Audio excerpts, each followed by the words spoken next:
আজ বানাবো চিকেন কষা। এখানে রয়েছে পেঁয়াজ, আদা, রসুন, টমেটো। এখন আলুটাকে কষে নিচ্ছি।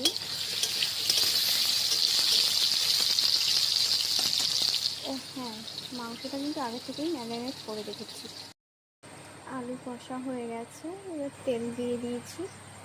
তেল গরমও হয়ে গেছে, ফার্স্ট চিনি দেবো। তেলটা গরম হয়ে এসছে, এবার পেঁয়াজগুলো দিয়ে দেবো। রাতের বেলা তো তাই অন্ধকার কিছু দেখা যাচ্ছে না।